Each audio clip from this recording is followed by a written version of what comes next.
Muy buenas tardes, sean bienvenidos a una nueva entrega de La Ruta del Pensamiento de la Universidad Mayor. Hoy el tema que nos convoca es la muerte celular como parte de la vida, bases moleculares para la biomedicina. Para abordar este tema nos acompaña Diego Rojas, doctor en bioquímica e investigador del Centro de Biología Integrativa, de la Universidad Mayor. Junto a él se abordarán los procesos moleculares fundamentales que permiten la ejecución de programas genéticos de muerte celular, generando oportunidades terapéuticas para el tratamiento de enfermedades que a la fecha no tienen cura. Si tienen preguntas en torno a esta charla, pueden escribirlas en la sección preguntas y respuestas y serán contestadas al final de esta presentación. Comenzamos entonces con esta charla. Dejo con ustedes al académico Diego Rojas. Diego, bienvenido. Hola, muchas gracias por la invitación. Bueno, quisiera partir agradeciendo a la Vicerrectoría de Investigación de la Universidad Mayor por este ciclo de charlas que realizan para la comunidad, donde los científicos y los académicos tenemos la oportunidad de contarle al resto de la sociedad lo que hacemos. Entonces, en mi caso, y de acuerdo con la investigación que yo realizo, nosotros nos enfocamos en mecanismos de la muerte celular, de cómo sobreviven las células y cómo se pueden morir frente a condiciones que pueden ser tanto fisiológicas como patológicas. Entonces, quisiera partir mostrándoles un cuadro que es de Gustav Klimt, que lo pintó a principios del siglo XX, por ahí por el 1910 más o menos, antes de la Primera Guerra Mundial. Y el cuadro muestra en la parte izquierda la imagen de la muerte, dado con colores fríos, y en la parte, diría como desde el centro hacia la derecha, está la parte de la vida donde hay seres humanos, personas que están plácidamente durmiendo. Parece ser que no se ven complicados ni esta presencia de la muerte los afecta. Sin embargo, hay una persona al medio que está mirándolo, pareciera que hubiese perdido la cordura. Es como que Klimt nos quiere decir más o menos que para mirar a la muerte desde la vida hay que ser un poco loco, parece, como perder el miedo. Este cuadro se llama Muerte y Vida, y me gusta mostrarlo porque también nos da paso para empezar a hablar de lo que vamos a discutir en esta charla.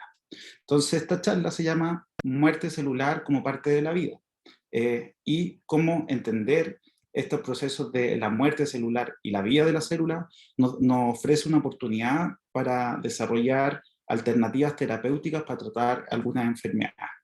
Entonces nos vamos a centrar en el título, en la muerte celular y la vida, pero particularmente en la muerte celular. Pero antes de discutir qué es la muerte celular, hay una pregunta mucho más básica que creo que es necesario abordar y tiene que ver con la célula. Entonces, ¿qué es una célula? Entonces, muchas veces tenemos dificultades para definir algo que es complejo. Entonces, una manera de definirlo es hablando sobre las características de aquello que queremos definir. Entre ellos, podemos decir que todos los seres vivos están integrados por células. Entonces, aquí como muestra el pajarito, voy a mostrar el puntero láser, como se muestra acá, tanto un pajarito como una planta, cualquier ser vivo, su unidad básica funcional van a ser las células. Es decir, todos los seres vivos están formados por células, y entre ellos están también los seres humanos. Desde que nacemos hasta que morimos, estamos formados por células. Algunos libros dicen que en nuestro organismo tenemos más de 200 tipos de células distintas. Yo creo que son muchos más, de acuerdo de cómo se caracterizan. Pero con un material genético tenemos distintos tipos celulares que nos permiten formar los órganos que tienen funciones muy distintas. Otra característica de la célula es que todas las células provienen de una célula ya preexistente. Entonces aquí vemos en el fondo esta diapositiva súper linda donde muestra el proceso de mitosis, donde se divide la célula. Pero por ejemplo, cuando se genera un embrión, esa viene de la formación de una célula nueva, que se formó por la unión de un óvulo con un espermatozoide. Entonces ahí se genera la primera célula, y esa célula va a dar inicio a la formación de todas las células que van a formar en nuestro cuerpo. Otra característica muy importante de las células es que están formados por citoplasma, por uno o más núcleos y una membrana que lo rodea, que es lo que nosotros denominamos la membrana plasmática. Y esto es sumamente importante cuando pensamos en la célula, pensemos en nuestro organismo, en todas las células que forman nuestro organismo. Estas células, que son los que integran los tejidos y nuestro organismo, están separadas una del otro. Están conectadas, íntimamente conectadas, están siempre conversando con lo que sucede a su alrededor. Sin embargo, están separadas por esta membrana plasmática que aquí la pinté en rosado fuerte para demostrar de que hay una diferencia entre lo que está al interior de la célula y lo que está al exterior de la célula. Es mucho más complejo aún porque al interior de la célula también hay separaciones y uno puede distinguir, por ejemplo, aquí el lila, el núcleo, en celeste podríamos ver el retículo endoplasmático, el aparato del Golgi, aquí abajo en naranjo algunas mitocondrias, todo esto están separados. Entonces no es una sopa donde está todo mezclado, sino que hay espacios que son muy distintos uno del otro y que cumplen funciones específicas al interior de la célula. Otra característica de la célula es que tienen una función estructural y funcional. Es decir, todas estas células que ya dijimos que provienen de una célula ya existente, que están formadas por una membrana plasmática, en su conjunto se organizan para dar paso a una estructura más grande que vendría siendo, por ejemplo, un órgano. Y cada célula tiene también una función dentro de su órgano. Por ejemplo, en el corazón tenemos células, los cardiomiocitos, que son células musculares que tienen la capacidad contráctil. Si ponemos nuestra mano en el corazón o nos tomamos el pulso, vamos a sentir que el corazón está latiendo. Entonces, pero eso se da porque hay células cardíacas que tienen la capacidad contráctil. Entonces, tienen una función de formar el corazón, pero también tienen una función específica, en el caso de las células cardíacas, la contracción. Y por último, y no menos importante, es que todas las células tienen material hereditario, que es el ADN. Entonces tenemos que pensar que el material hereditario que tiene una célula, el ADN, finalmente se expresa como proteínas. Y eso es sumamente importante porque nos va a dar nociones de cuáles son las alternativas terapéuticas que podemos tener para tratar la muerte o la sobrevida de una célula. Entonces, ya hemos discutido más o menos de cuáles son las características de una célula. Y ahora vamos a relacionar de cómo estas células, cómo se pueden morir. Entonces ahora vamos a hablar de la muerte celular propiamente tal. Y cuando les cuento, empiezo a hablar sobre muerte celular, generalmente me encanta mostrar esta diapositiva que tiene una particularidad. Bueno, esta fotografía, lo que ven acá en este círculo negro con esta estructura blanca, es la primera fotografía, o es una ilustración, que hace Robert Hooke en el año 1665, hace casi más de 400 años atrás, o aproximadamente 400 años atrás. Con el desarrollo del microscopio, los científicos o los biólogos que estaban estudiando se percataron de que habían estas unidades funcionales estructurales y que después se les da el nombre de célula. Algo muy característico es de que las primeras células que se observaron, cuando se propone la teoría de la célula, viene de una observación que es de la membrana de corcho, de un árbol, del corcho y que lo que se observaron fueron células muertas, no células vivas. Bueno, ha pasado el tiempo, han aumentado nuestras capacidades, hay desarrollo de microscopios que son súper top y que nos permiten ver las células de distinta manera.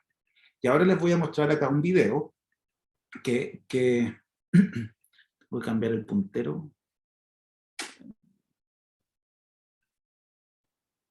Automático, claro. En este video, donde podemos ver una célula que estaba en cultivo, como vamos a retroceder, que tiene esta forma triangular, ¿no es cierto?, porque se adhiere a la superficie donde está siendo cultivada, y cuando se le induce o se expone a un estímulo que puede ser tóxico para ella, la célula responde. Y ahora vamos a ver cómo responde. Entonces podemos ver de que la célula se empieza a despegar y empiezan a pasar algunas cosas en la membrana plasmática, se forman algunos globitos que les llamamos fleps o globos, y eso da cuenta de que la célula está sufriendo un proceso en el que la va a llevar a la muerte. Entonces esta célula se despega, se vuelve redonda, salen estas protrusiones de la membrana que le llamamos plebs, y finalmente disminuye su tamaño y esta célula ya no es funcional, se va a morir. Entonces, no sé si lo queremos ver de nuevo. Está teñida donde se puede ver el núcleo en rojo, algunas partes de la célula en amarillo también, pero es bastante evidente ver cómo la célula responde y que frente a un estímulo tóxico, la célula se ve enfrentado a dos opciones, o sobrevivir o morir. En este caso, la célula muere. Ahora, una característica de la muerte celular es que, como decíamos, que todos los organismos vivos están formados por células, también todos los organismos vivos tienen un destino en común, que es la muerte. Es decir, de otra manera, es que también todos los organismos vivos, todas las células de todos los organismos, independiente cuál sea, de alguna u otra manera también van a morir, van a sufrir este proceso de muerte celular. Y lo que hemos entendido la comunidad científica es que los procesos y los mecanismos de muerte celular son muy parecidos entre todos los organismos. De hecho, tenemos tipos de muerte muy parecidos, por ejemplo, con las moscas, con los peces, con los gusanos, y las plantas que también sufren otros procesos de muerte celular también tienen ciertas similitudes. Entonces, nosotros como por nuestra cultura judío-cristiana, en general en el mundo, la muerte tiene una connotación negativa.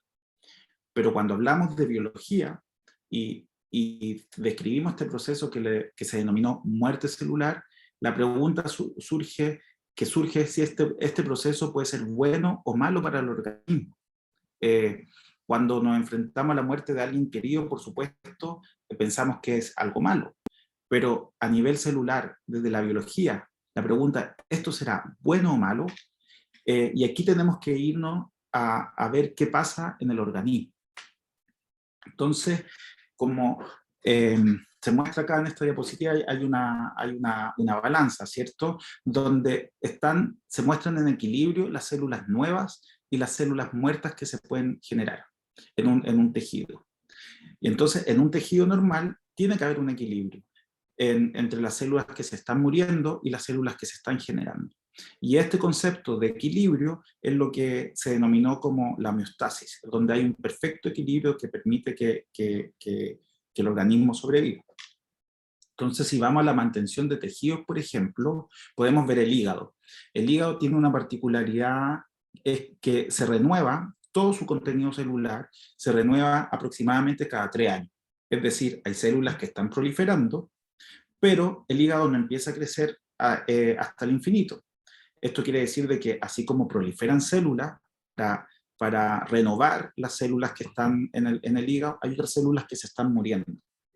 Sin embargo, cuando uno hace un estudio histológico o histopatológico del hígado, uno encuentra muy poquitas células que se estén muriendo. Entonces, de alguna manera, y evolutivamente, desarrollamos la capacidad de inducir que las células proliferen, que se generen nuevas células para recuperar o restaurar los tejidos, pero por otra parte necesitamos inducir muerte celular para que se permanezca, para potenciar este equilibrio, y las células que se están muriendo de alguna manera son eliminadas del tejido para permitir de que este tejido pueda seguir creciendo. Otra característica que tiene el proceso de muerte celular, uno lo puede ver cuando nos vamos al desarrollo embrionario. Entonces, algo clásico que cuando uno hace una clase de muerte celular es mostrar los espacios interdigitales. Entonces, nosotros tenemos nuestra mano, y en nuestra mano nuestros dedos los podemos separar. Pero eso ocurre porque hay un proceso cuando estamos en el útero, cuando estamos formando como embrión, donde se gatilla el proceso de muerte celular para formar órganos. Entonces, no pensemos que cuando hay un embrión que se está generando, solamente va a ser generación de células nuevas. el proceso de muerte celular también es importante porque nos permite formar los nuevos tejidos o los nuevos órganos. Aquí podemos ver un embrión de una larva de un pez. Entonces, hay una característica que tienen, vamos a ver de nuevo el video, pero lo quiero parar justo cuando se ve. Entonces aquí podemos ver, si nos fijamos en el embrión, tenemos, esto es un embrión de zebrafish, un pez que ocupamos en el laboratorio, y vemos estos puntitos que están como puntitos blancos. Esos puntitos blancos dan cuenta de células que se están muriendo. Entonces, si hacemos, vamos a ver, seguir avanzando el video, entonces podemos ver qué está pasando al interior del tejido. Vamos a ver de que esas células que se vuelven puntitos básicamente están siendo eliminadas del tejido de una manera muy rápida. Y aquí pueden ver, por ejemplo, en la parte, lo voy a poner de nuevo para que lo veamos, en la parte derecha del video, podemos ver después una célula que se está muriendo de una manera muy, muy dramática. Entonces, estos puntitos que vemos en el embrión dan cuenta de células que se están muriendo, y aquí quiero que centren la atención en esta parte, donde vemos esta célula que se muere, y se muere muy dramáticamente, y se forman unas estructuras que luego tienen que ser eliminadas. Entonces, ¿cómo se eliminan estas estructuras para poder mantener la homeostasis del organismo? Se están muriendo células, hay que eliminarlas. Entonces, hay células del sistema inmune que aquí se muestran, esto es lo que pasa en un tejido. Entonces vemos células del sistema inmune que están pintadas en verde, y las células que están en rojo, donde se forman estos puntitos que son más brillantes, son células que se están muriendo. Entonces las células del sistema inmune están siempre recorriendo los tejidos para ver si encuentran algo que sea raro. Puede ser un patógeno o podría ser una célula defectuosa, en este caso células que se están muriendo, y esa célula que se está muriendo es detectada por el sistema inmune. Entonces esta célula que está en verde, ¿qué hace? Básicamente, a ver si es que puedo, básicamente se come a la célula que se está muriendo, por un proceso que se llama fagocitosis. De esta manera, todas las células muertas que están en el tejido son eliminadas y dan paso para que se puedan producir células nuevas. Entonces volvemos al hígado, y el hígado, este hígado que todos tenemos, yo por ejemplo, se renueva cada 3 años, entonces en teoría yo he tenido ya más de, no sé, casi 15 hígados distintos. Entonces, las células que se están produciendo versus las células que se están muriendo tienen que formar un equilibrio. Y las células que se mueren son eliminadas del sistema por un proceso que se llama fagocitosis. Esto es lo que ocurre en condiciones normales, de una manera fisiológica, y también ocurre en los procesos de embrionogénesis, cuando se están formando los embriones. Pero este proceso de homeostasis entre las células que permanecen vivas y las células que se mueren puede ser desregulado. Como es una balanza, la balanza se puede inclinar hacia un lado o hacia otro. Entonces, si la balanza se inclina a la condición donde hay muchas células muertas, podemos tener enfermedades, o se pueden ocurrir enfermedades como son la neurodegeneración, inmunodeficiencia e infertilidad. Entonces, si en neurodegeneración, tenemos que pensar en las células neuronales que están en nuestro cerebro, o puede ser en la médula espinal también, y esas células van a morirse y a generar una condición de enfermedad. Entonces,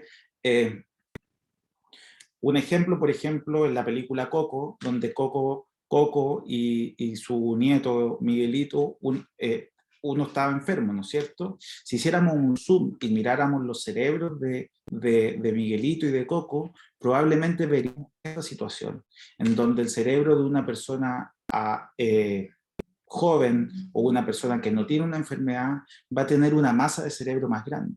Cuando estamos en un proceso patológico o en una persona envejecida, lamentablemente lo que se observa es que el cerebro va a tener estos espacios, como podemos ver acá, que son más grandes, o algunas incisiones que son mucho más grandes donde hay pérdida de material.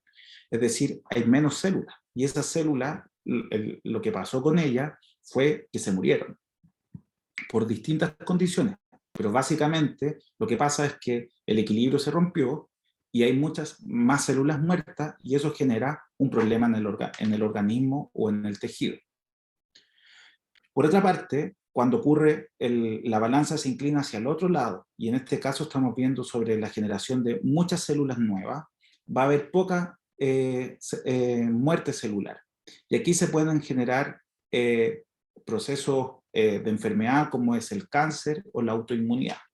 Y esto es súper importante porque probablemente y lamentablemente todos nosotros conocemos gente que ha sufrido cáncer o gente que ha muerto por cáncer, y lamentablemente, vuelvo a decir, a ocupar la palabra lamentablemente, no hemos sido muy eficientes para producir terapias que permitan curar a todas las personas que tienen cáncer. Hasta el día de hoy todavía se muere la gente por cáncer.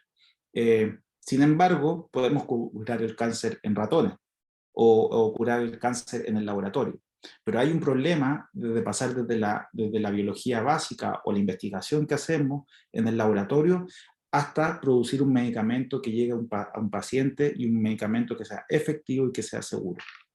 Entonces tenemos estos dos procesos donde la pérdida del equilibrio entre la producción de células nuevas y la generación de células muertas puede generar condiciones fisiopatológicas que desencadenan finalmente una enfermedad. Entonces, para ver cómo son los mecanismos de cómo se muere la célula, vimos cuáles son las características de la célula, vimos que las células se pueden morir y que su muerte o sobrevida es importante para la mantención de la homeostasis o el equilibrio en nuestro organismo, y que la pérdida de este equilibrio puede generar enfermedades. Entonces, hay algo que yo les hice hincapié al principio, era en la membrana celular. Entonces, es sumamente importante en el proceso de muerte celular cómo se mantiene la membrana de la célula. Entonces, si hiciéramos un zoom en la célula y viéramos al interior de ella, esta es una ilustración que hicieron unos científicos donde vieron todas las moléculas que están al interior de la célula y podemos ver que es bien complejo. Entonces, en rosado tenemos la membrana plasmática, acá en el extremo izquierdo, en azul, tenemos la parte del núcleo donde tenemos el ADN.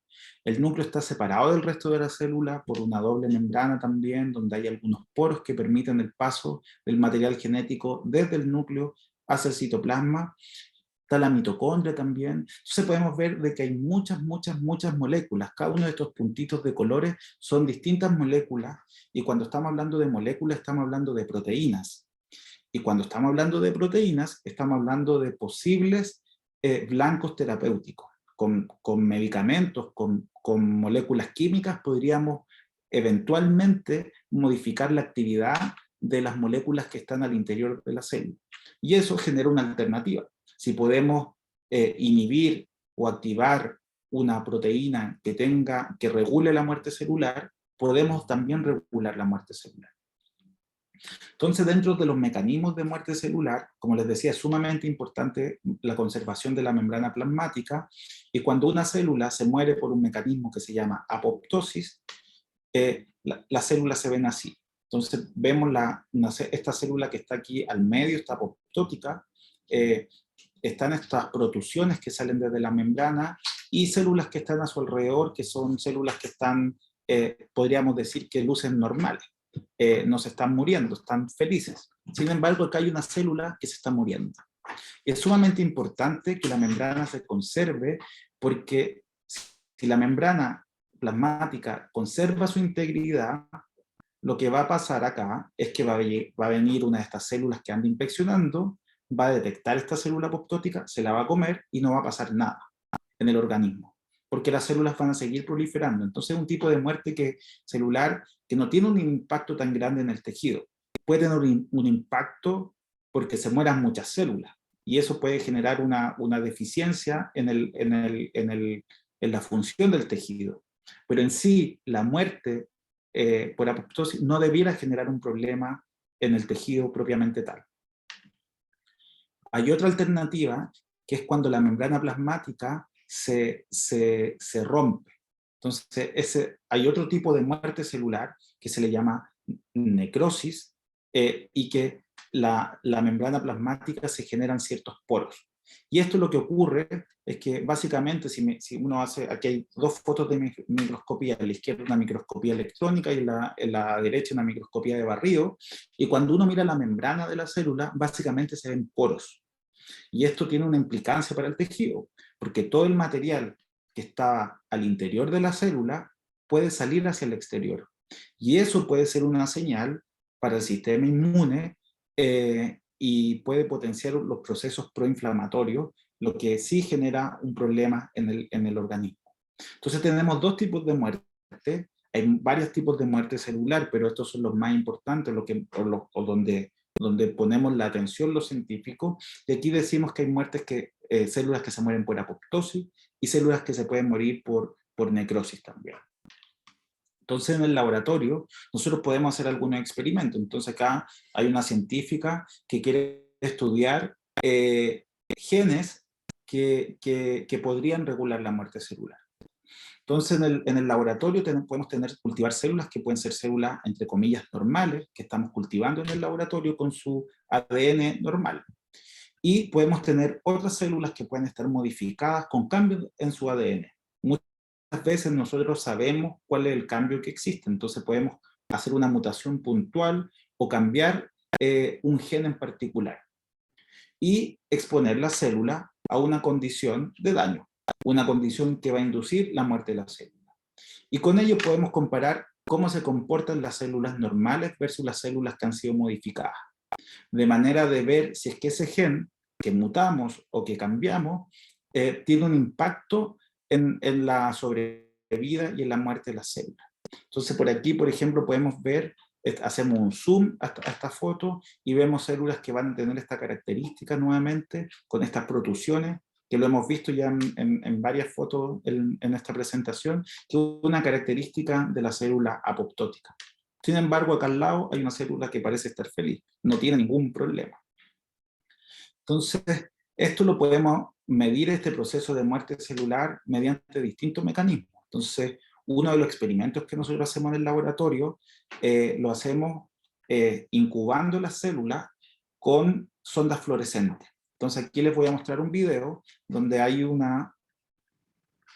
donde las células que están están incubadas con una sonda roja, fluorescente roja, entonces vemos que la sonda está al interior. Inducimos un estímulo que induce muerte, y ya aquí la morfología de las células cambió. Podemos ver de que ya se pusieron, vamos a ver de nuevo la transición, están felices las células redonditas, pegadas a la matriz donde crecen. Inducimos el estímulo de muerte, y miren lo que sucede. Cambia dramáticamente la forma de las células. Y el marcador rojo se rompe, o sea, se pierde, y ahora una sonda fluorescente que estaba fuera de la célula entra al interior y la célula se vuelve fluorescente verde. Entonces, contar células verdes nos va a dar cuenta de las células que se están muriendo.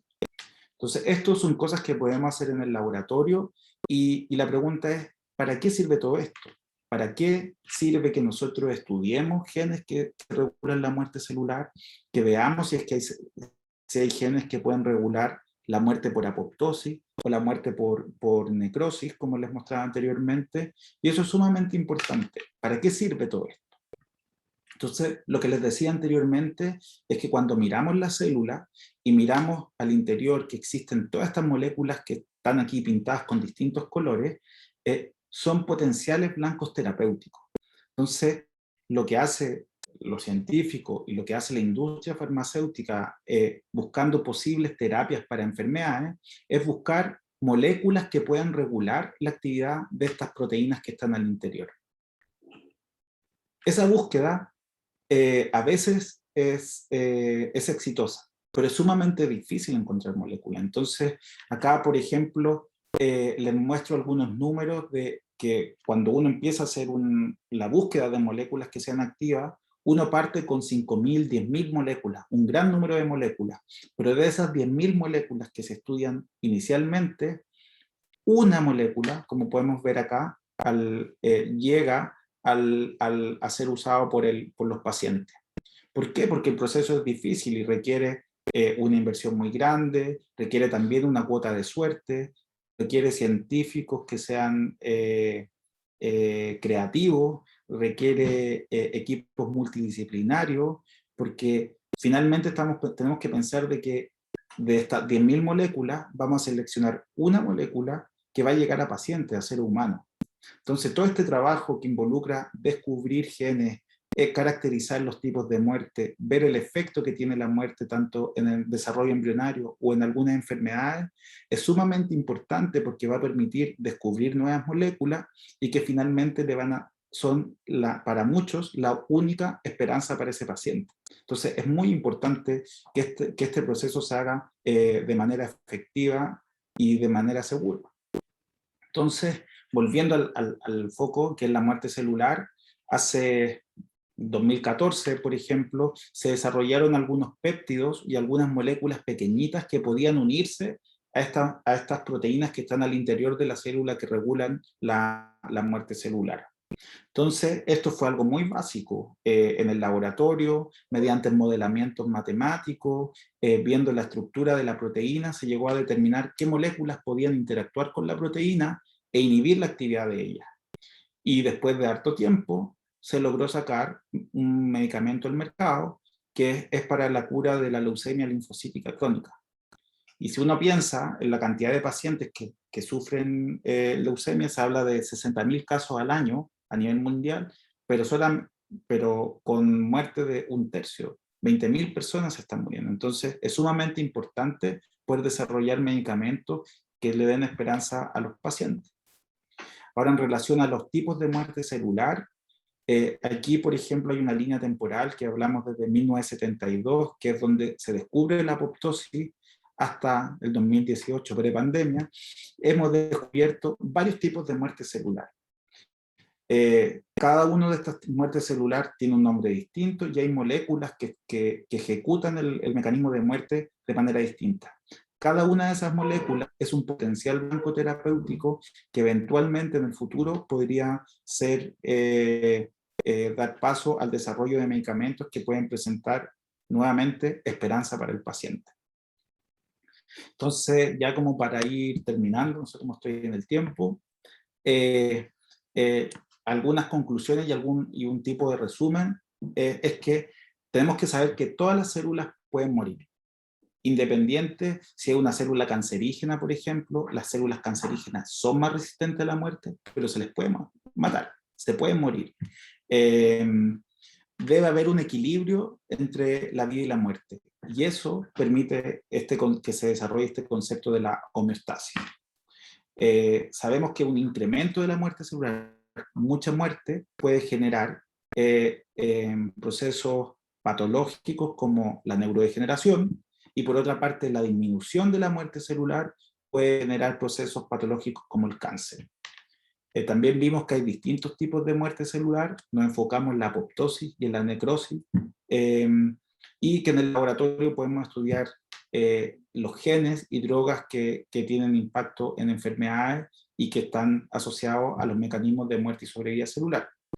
Y por último, que es importante entender cómo se mueren las células, porque nos permite o nos da luces o esperanza de nuevos tratamientos para las enfermedades que no tienen tratamiento hasta la fecha. Entonces, estamos terminando la charla. Quisiera el agradecimiento nuevamente a la Vicerrectoría de Investigación de la Universidad, a la Escuela de Biotecnología y a la Escuela de Tecnología Médica de la Universidad, que es donde hago clases, al programa Fondesit, al Centro de Biología Integrativa, y también la Universidad de Ghent, que es donde hice mi postdoc y que seguimos desarrollando investigación en conjunto. No sé si habrán preguntas. Habrá sido muy rápido la presentación.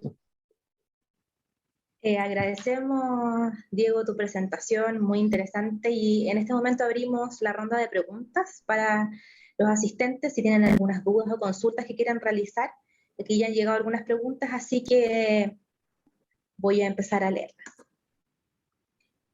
Acá, bueno, primero que todo te felicitan y agradecen la presentación y consultan, dice que quisiera preguntar por qué se desregula la muerte celular a medida que envejecemos. ¿Por qué a la gente mayor se le mueren más células que a la gente joven, entre comillas? Sí, bueno, agradecer la pregunta de Paola. La verdad que si uno mira cómo se expresa la maquinaria que regula la muerte, es distinta en cada tipo celular.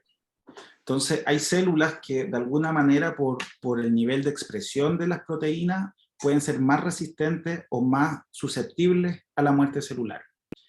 Por ejemplo, las neuronas. Cuando se está desarrollando un embrión, se generan muchas células para formar el sistema nervioso. Pero el sistema nervioso hay que irlo tatuando, esculpiendo, es como si fuese una escultura. Entonces, se generan células, muchas células nuevas, las neuronas que van a formar el sistema nervioso, pero hay muchas de ellas que tienen que morir para dar paso para que, por ejemplo, las neuronas extiendan su axón, para que se desarrollen células que son más importantes que otras. Entonces, el proceso de muerte celular es activo en el cerebro en las primeras etapas de formación. Entonces esas neuronas que son jóvenes van a tener la maquinaria de muerte celular, pero a medida que vamos envejeciendo, el sistema necesita cuidar esas células. Entonces, de alguna manera, no necesitamos inducir muerte neuronal cuando se está desarrollando en el cerebro, pero una vez que se desarrolló, esas neuronas tienen que ser resistentes a los fenómenos de muerte o a los estímulos que inducen muerte. Entonces cambia también su nivel el patrón de expresión de los genes que regulan la muerte. Genes que regulaban en un principio la muerte cuando en un estado embrionario, cuando crecemos y nos vamos envejeciendo, se silencian, de manera de que esa neurona sea más resistente a la inducción de muerte celular. Entonces vemos la expresión de algunos genes que cuando somos jóvenes o en estado embrionario está muy alta, pero cuando envejecemos esos genes bajan. Y bueno, y viceversa, hay genes que se van a expresar muy poquito cuando en estado embrionario y que cuando ya somos adultos o envejecemos va a cambiar también su nivel de expresión y puede ser más grande. Entonces, es sumamente importante cómo se expresan la maquinaria que regula la muerte. Entonces, si Paola quisiera hacer un experimento y ver las células de personas envejecidas o de individuos envejecidos versus personas jóvenes, lo primero que uno tendría que hacer es ver cómo expresa la maquinaria de muerte, para ver si es que esa célula potencialmente puede morir por ese mecanismo o no. Eso es como lo que creo que puede responder en parte la pregunta de Paola. Perfecto, Gracias, vamos Paola. entonces con una próxima pregunta. Le agradecemos a Paola, obviamente. Acá hay otra pregunta, dice, hay estudios que dicen que el COVID-19 genera muerte de células cerebrales. ¿Qué es lo que se sabe sobre eso? Sí, ahí el COVID, hay harta información, es bien alucinante toda la información que se ha generado con COVID, porque hace 2 años no, sabíamos muy poco y ahora sabemos mucho. Y lo que sucede es que no pensemos solamente en el COVID, si pensemos en cualquier virus, el virus es un patógeno, algo que es desconocido para nuestro organismo. Entonces, cuando nuestro organismo se ve infectado por un patógeno, nuestro sistema inmune y nuestras células van a reaccionar. Entonces, es interesante porque hay mecanismos, el virus necesita las células para poder reproducirse o replicarse al interior del organismo.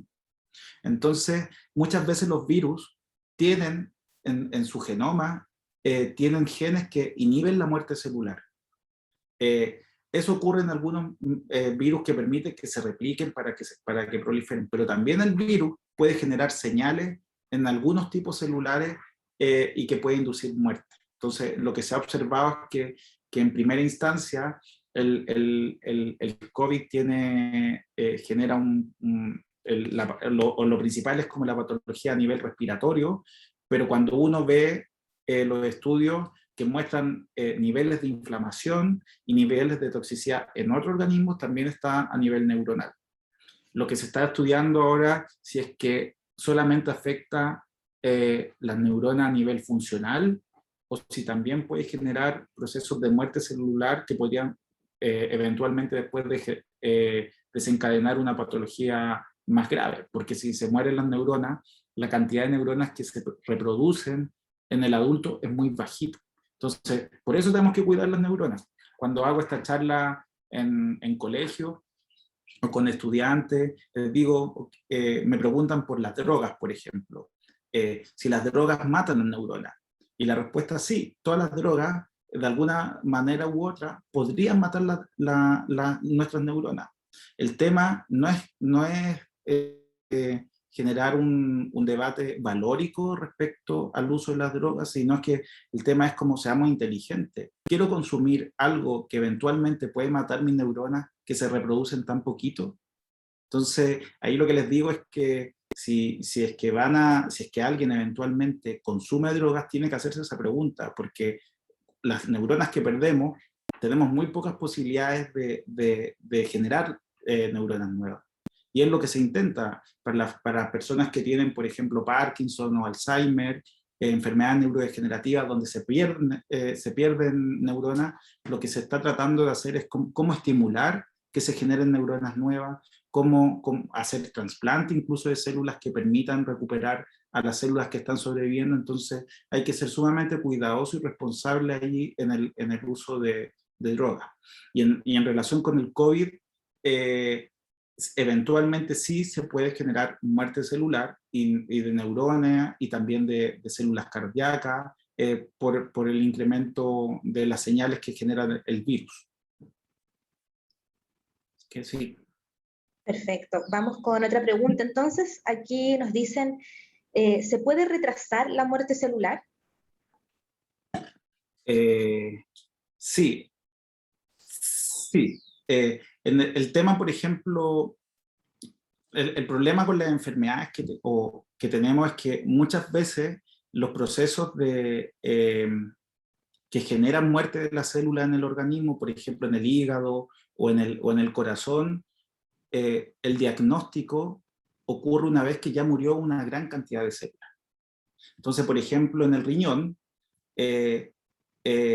sigue funcionando y no nos damos cuenta hasta que hemos perdido el 80% de nuestra capacidad de filtrar la sangre. Entonces, eso implica de que nos damos cuenta o hay un diagnóstico muy tardío. También pasa a nivel del corazón, nos damos cuenta de que hay un daño cardíaco cuando hay un problema o hay un ataque cardíaco. En el cerebro pasa lo mismo. Nos damos cuenta cuando empezamos a actuar de manera distinta, cuando cambiamos nuestro comportamiento, cuando se nos olvidan muchas cosas, cuando hay cambios de ánimo, y eso implica que ya, de alguna manera, se empezaron a morir células y el organismo lo que intenta es compensar. Muere una cantidad de células y hay una cierta capacidad para resistir esa muerte. Pero cuando se sobrepasa un nivel, el organismo ya no funciona bien o el órgano no funciona bien y eso se traduce en una manifestación que puede ser detectada por la clínica. Entonces, muchos de estos tratamientos para evitar la muerte de la célula es tardío. Lo que debiera hacerse es tener capacidad de diagnóstico precoz de manera de evitar desde un principio que las células se mueran. Hay que pensar que una célula que no se muera también puede ser dañino para el organismo. ¿Por qué? Porque una célula, pensemos en una neurona, es más fácil hablar de la neurona. Una neurona se va a conectar con muchas otras neuronas y va a formar una red donde es sumamente importante cómo se comunica. Entonces una neurona que está dañada o que es deficiente en su señal puede generar un desequilibrio en todo el órgano. Por lo tanto, es mejor muchas veces eliminar esa célula que está dañada y el organismo de alguna manera compensa. Entonces, a veces uno quiere evitar que las células se mueran, pero a veces si ya están muertas es necesario retirarlas del sistema para que pueda seguir el organismo funcionando. En el caso de las drogas contra el cáncer, lo que se busca es matar la célula. Entonces ahí uno tiene que estudiar ver cómo son las células cancerígenas, cómo son las proteínas que expresa esa célula cancerígena, y si es que una droga que no mata a las neuronas puede matar una célula cancerígena. Entonces, en el cáncer es súper complicado porque lo que queremos hacer es matar específicamente un tipo de célula y no dañar las células del corazón, ni del hígado, ni del riñón. Es solamente necesitamos matar a las células que son cancerígenas. Entonces es bastante complejo y hay que encontrar blancos terapéuticos o estas proteínas que se expresan al interior de la célula que sean específicas en este caso, de la célula cancerígena. Entonces, si se puede evitar que las células se mueren, sí se pueden evitar. Hay recomendaciones, por ejemplo, una vida saludable. Hoy día también aprendemos que hay procesos como la autofagia, un mecanismo celular donde la célula se come a sí misma para generar energía, que es protector también. Entonces, hay varios mecanismos donde se puede proteger a la célula y evitar que se mueran. Ha habido mucho desarrollo de moléculas y de fármacos que buscan eso, evitar que las células se mueran. Así que sí, se puede. Vamos con la próxima pregunta, y de hecho está enlazada con lo último que mencionabas, Diego, porque aquí consultan si hay algún tipo de dieta o alimentos que se recomienden y que puedan influir en eso.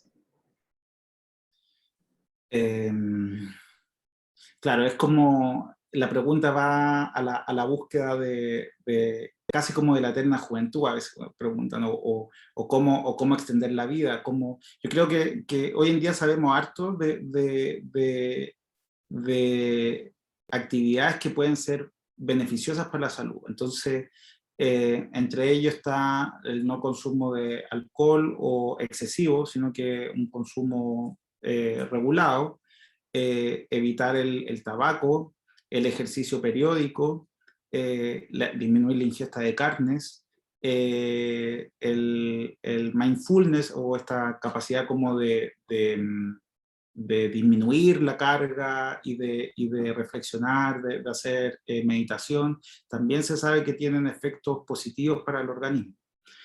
En general, el tema del sobrepeso es algo y de la ingesta calórica es algo que está súper en boga, porque tenemos toda la población norteamericana con el sobrepeso y la obesidad es una pandemia hoy en día. Y eso se asocia a un estado inflamatorio en el organismo, que hoy día se conoce como metainflamación, y eso sabemos que también nos vuelve más susceptibles a condiciones de estrés que puede ser deleterio para nuestras células. Entonces, una recomendación también es evitar el sobrepeso. Eso está íntimamente ligado con un bienestar de salud.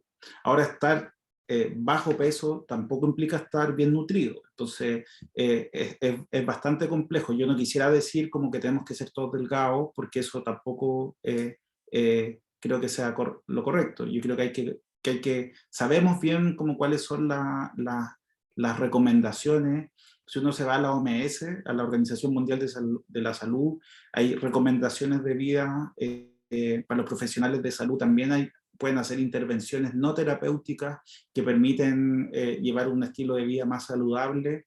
Y otra cosa que uno puede buscar también, cuáles son los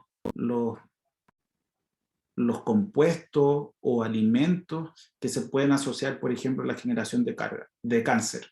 Y ahí hay un tema que algo que no se dice mucho, pero por ejemplo los productos o la carne procesada, donde está la hamburguesa, los embutidos, están en lista 1 de cancerígenos.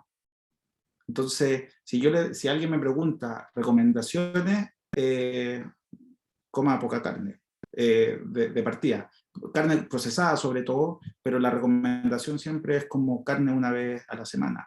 Entonces eso también es parte de las recomendaciones y que también tiene implicancia no solamente a nivel fisiológico de la salud, sino que también de cómo nos relacionamos con los animales y con el mercado de la carne. Entonces tiene harta implicancia eso. Pero ahí ya me desvío de otro tema.